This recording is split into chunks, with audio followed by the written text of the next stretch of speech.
When John Nienstedt resigned as Archbishop, he left the diocese in bankruptcy and under a criminal investigation, all stemming from the cover-up of sexual abuse in the church. But of all the secrets Nienstedt is accused of keeping, there's one that's never been revealed until tonight, and it's the secret that's in his own family. Tom Lyden of the Fox 9 Investigators is here with that story.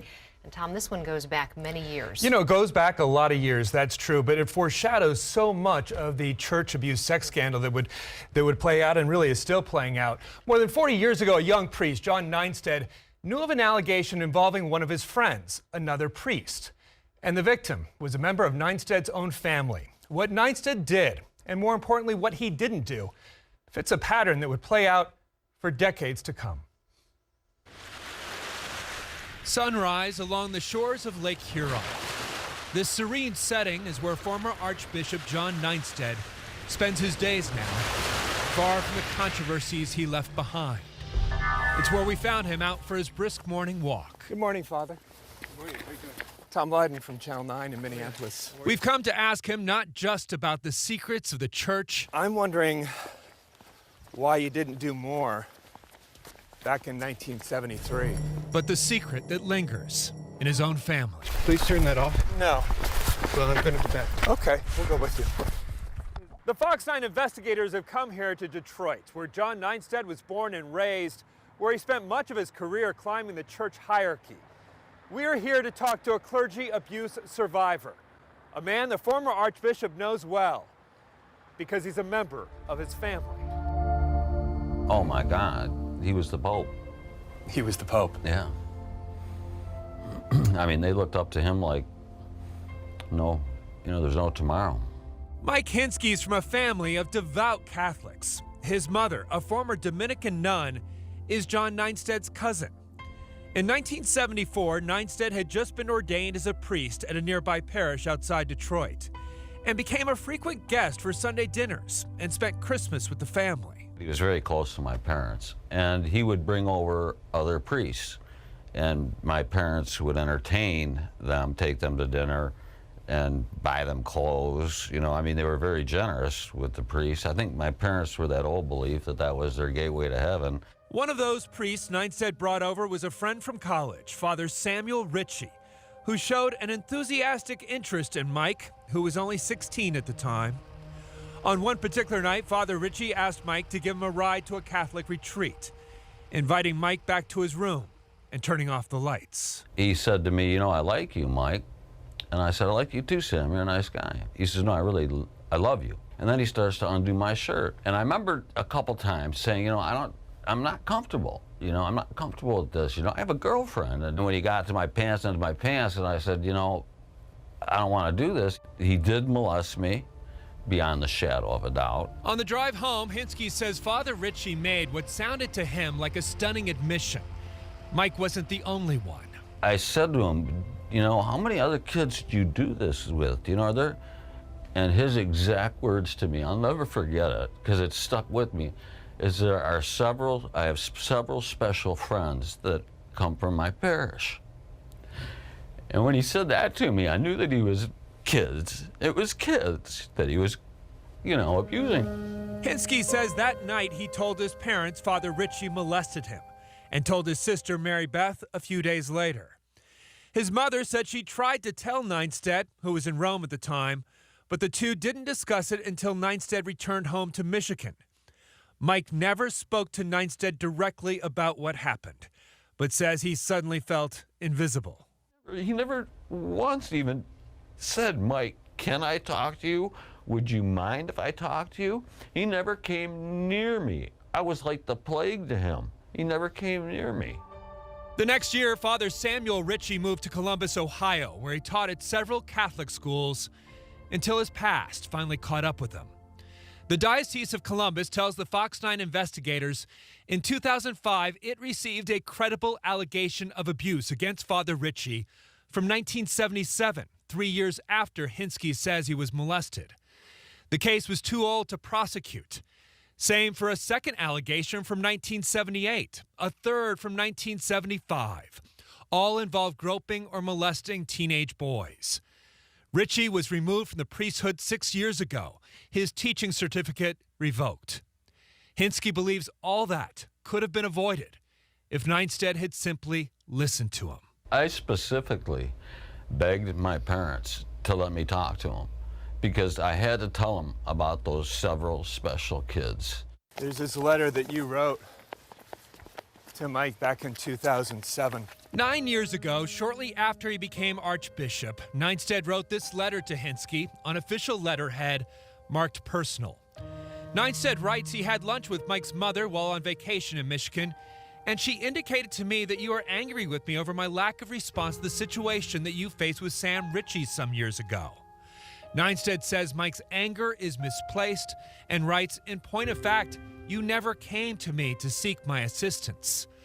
Nienstedt doesn't mention that Mike was only 16 at the time. Mike strikes me as a pretty broken man.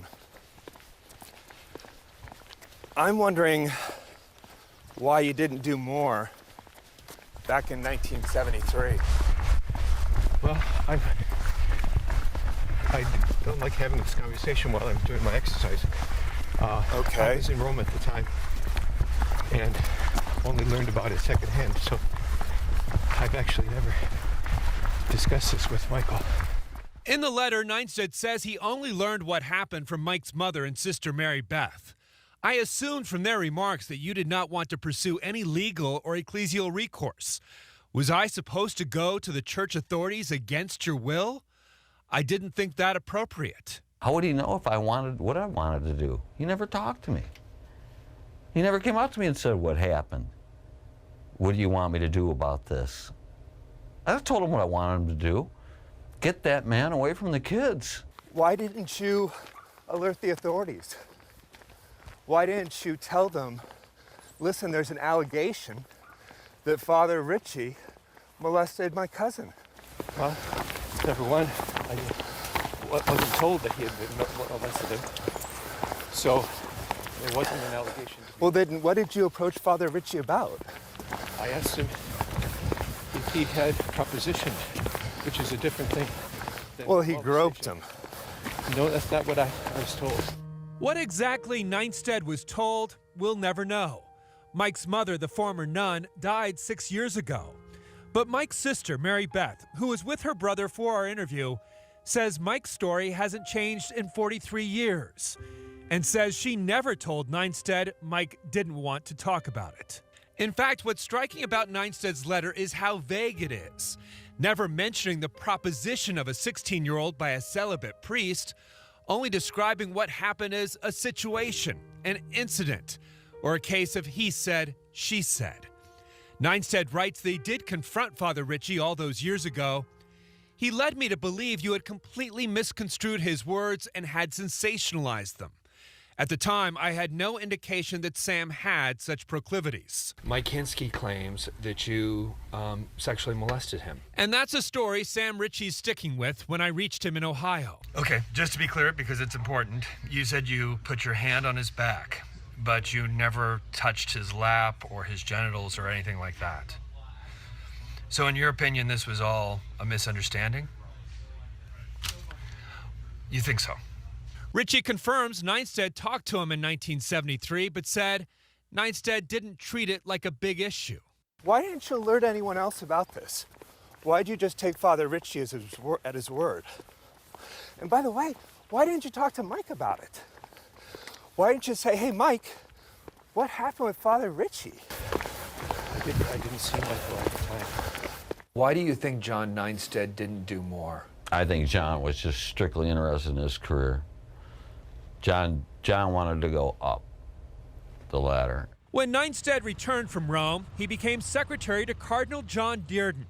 Within 10 years, he'd be in charge of Sacred Heart, a major seminary in Detroit. By 2001, he was Bishop of New Ulm. Nienstedt was on the fast track.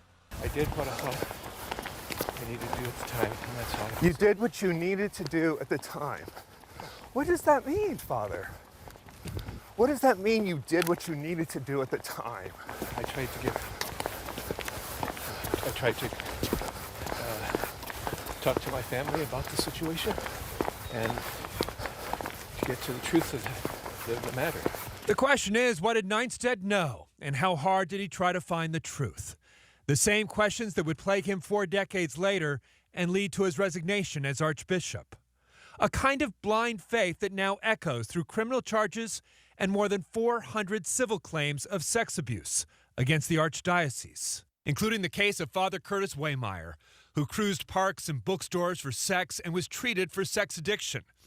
According to those charges, Waymeyer asked Archbishop Nienstedt a couple times, "Are you aware of my past? Are you aware of my record?"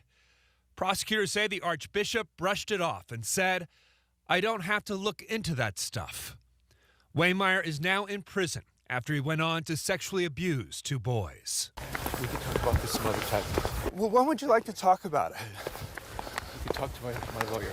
Last week, Nienstedt changed his mind, sending us this email, repeating that he thought Father Ritchie had only said something inappropriate and placed his hand on Mike's knee, that he was told Mike didn't want to discuss it. He offers only this concession: "Knowing more now than what I knew then, I can understand how my letter to my cousin's son could have been, and should have been, more compassionate." Today, John Nienstedt lives just a few miles from Mike Hinsky. But the secret has kept these cousins continents apart. Hinsky says it should be no surprise Nienstedt couldn't protect children in the church when so long ago he didn't protect the children in his own family. And yet it's Mike Hinsky who lives with the guilt. I felt like I should have done something. I feel like I owe everybody an apology, because I knew it. I knew what he was doing, and I tried. Mike Hinsky says there are 2 words no one has ever said to him in more than 40 years. "I'm sorry." Not the church and not John Nienstedt. The Archdiocese of St. Paul-Minneapolis says it was completely unaware of this case until we shared Nienstedt's 2007 letter with them just a couple weeks ago. The Archdiocese has since forwarded that letter to police in Detroit. But guys, there is no legal recourse for him. The criminal statute of limitations long ago expired, and Michigan does not have a law like Minnesota does that allows you to go back and civilly go after those cases from so long ago. Tough story. Now, was Nienstedt under any legal obligation back in 1974 to report this to Michigan authorities? It's an interesting question. They have a so-called mandatory reporter law in Michigan that requires people to report sex abuse as a member of a clergy. He was under an obligation to do that. It really becomes a question of what exactly did he know? But interestingly enough, under canon law, he was under an obligation to report it under church law. Even if it was a proposition, he was still under an obligation. Oh. Tom, what's the latest on the criminal investigation and the internal investigation? That's awfully interesting. The criminal investigation continues. It's in the hands of the Ramsey County Attorney's Office. They've had it for months. No action yet on that. We have learned it does focus on John Nienstedt as an individual along with senior members of the church hierarchy. As far as the internal investigation that the church has been running, no word on that. They can't tell us where that stands. We know 2 law firms have been involved in that. Unclear whether that will ever be made public, that internal church investigation.